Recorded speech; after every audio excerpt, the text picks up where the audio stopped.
Hello gentlemen, today we're going to break down some blitzes that you guys can start using post-patch because EA sent everybody into a frenzy yesterday by nerfing the 3-3 to 3-3 cub audible down, as well as some B-gap pressure that people were getting out of various formations including cub. So we'll talk about some blitzes that you guys can use to start getting some pressure on the quarterback.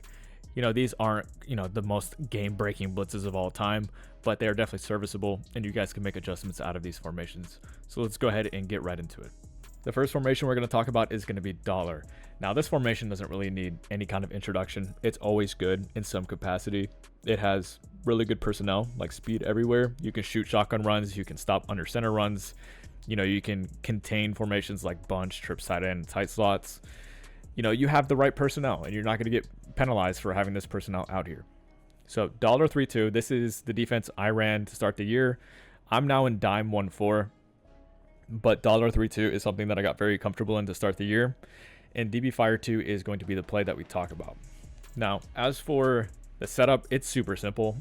All you're going to do is baseline and press, and the reason that we do that, and I'll say that against trip side end, I probably wouldn't do it like this. I would probably use men align more, but just for the sake of the example, baseline press, the reason we do this is because it'll get your slot cornerbacks into the same exact position every single time. And that's how you get consistency with your blitz coming in. So what we're going to do is just take this kind of running back side linebacker and just get ready to run shoot here. Against trips tight end, yes, if you have your spread D line, sometimes you can run base and it does get a little bit hard, but just as for the blitz, somebody's coming in. Now you don't have to send the 5. It can come in with 4, but I'll keep sending the 5 for a second. There's a double edge pressure. It does put your opponent on a timer. This can be, picked up with a block running back if they have the right pass protection. But a lot of people aren't going to go through that effort of doing the pass protection. And if they do, that just gives you more time to adjust. So it's not the absolute worst thing in the world. Now, if you know they're passing, one thing I recommend doing, RB, right stick up, pass commit. This is going to make your cornerbacks come in a little bit more aggressively. Right there, you can really see a difference, but just trust me. If you pass commit, it's going to help out a lot, but only do that if you truly know that they are passing.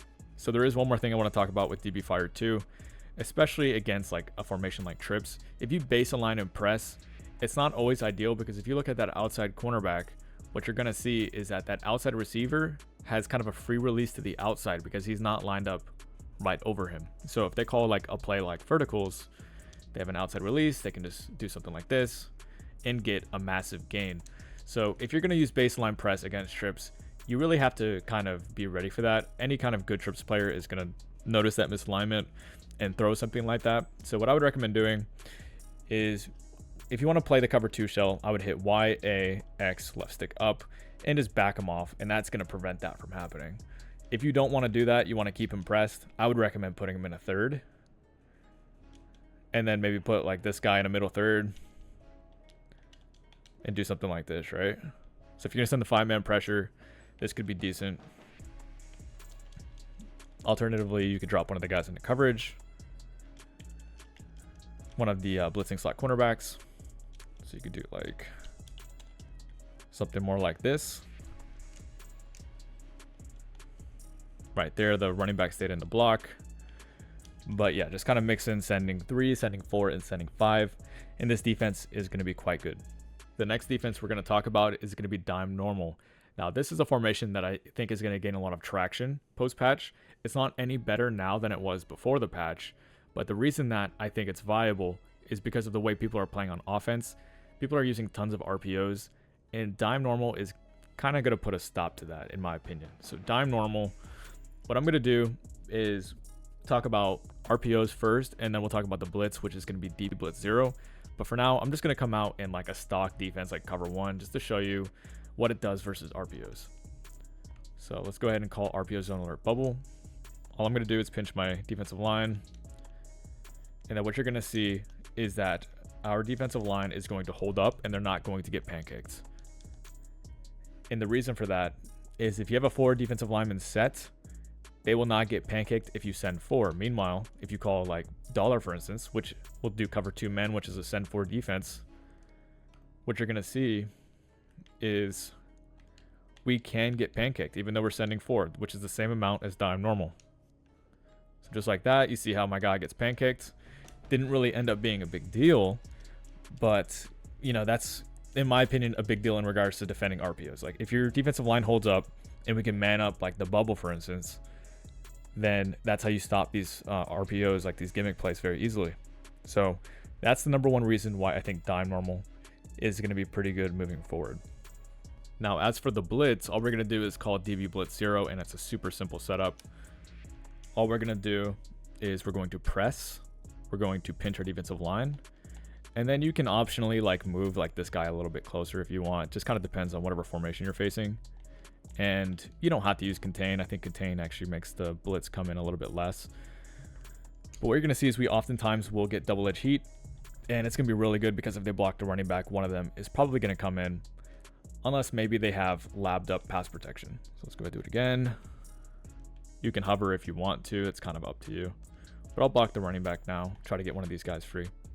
As you can see, it comes in nicely. So you're getting a +1. That automatically makes it a pretty good blitz. Now, a couple things you can do is you don't have to send the 6 all the time. You can just kind of do maybe something more like move this guy in to make them think that you're blitzing him, man up to the tight end, man this guy up to the running back. And this is just against U-trips, but I'm just giving you guys ideas. Now we send 5.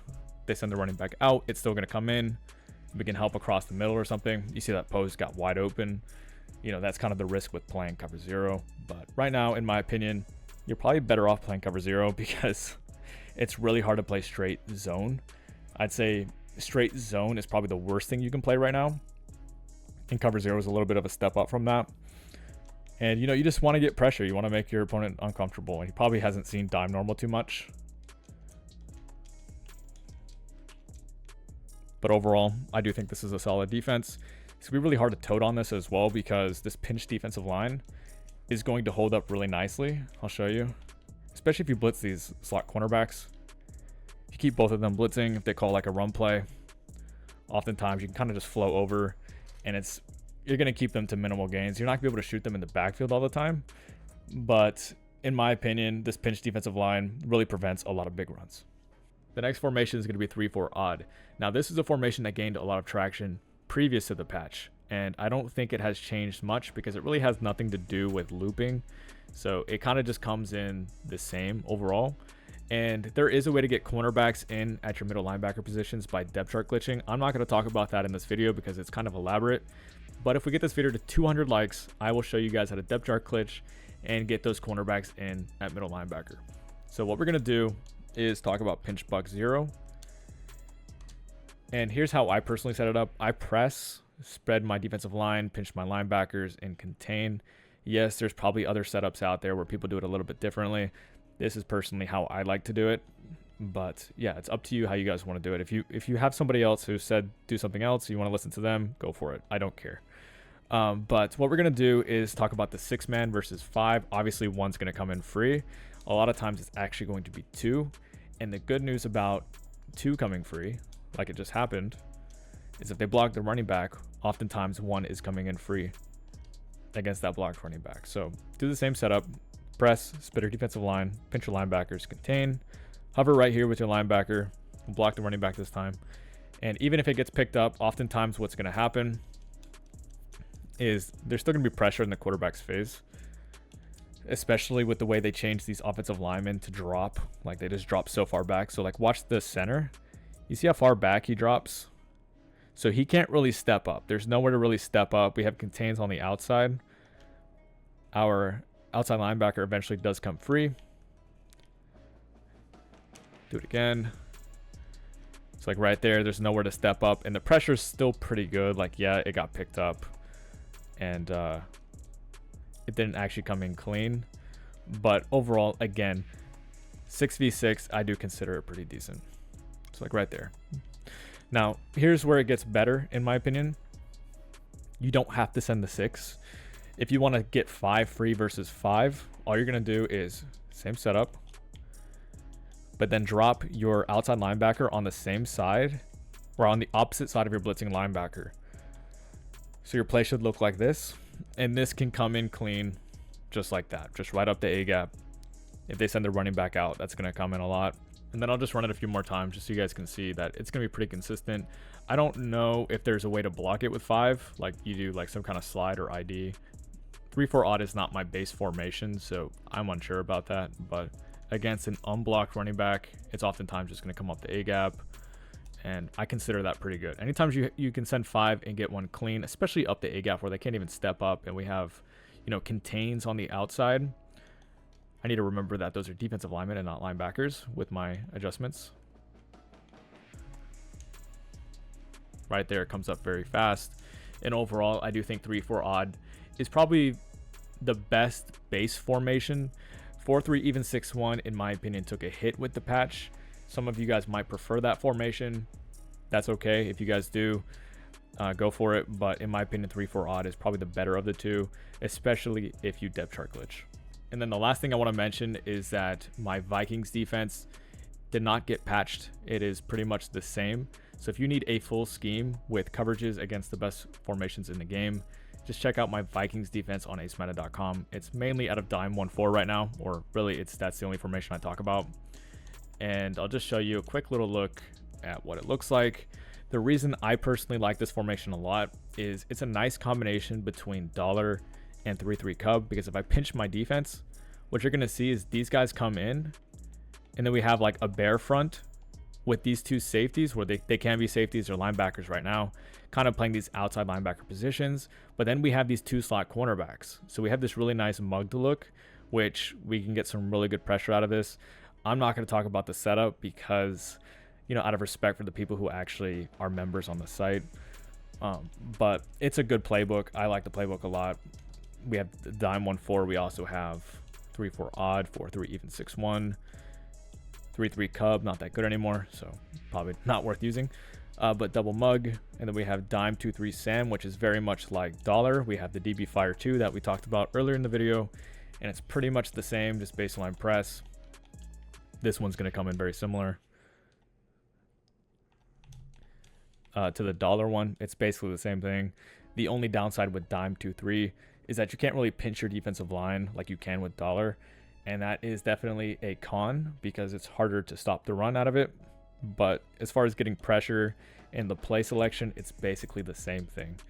So if you guys want a full defense, check out my Vikings dime 1-4 on acemadden.com, and we will definitely update that with part 2 probably sometime next week, where we actually talk about universal defense as well as stopping a lot of the run plays in the game. Anyways, that's going to be it for the video. If you guys enjoyed, please drop a like. It'll help the channel a ton. And then hopefully this gives you guys, you know, a little bit of structure. I know a lot of people are lost right now, but the first step is always finding a decent blitz to build around. And then after you do that, you can start adjusting and hopefully forcing your opponent into some mistakes, get some turnovers. And that's how you're going to win in this kind of game where, you know, it's kind of a shootout. You just need one stop, and that's sometimes enough to win your game. So again, hope you guys enjoyed, and I'll see you guys in the next one.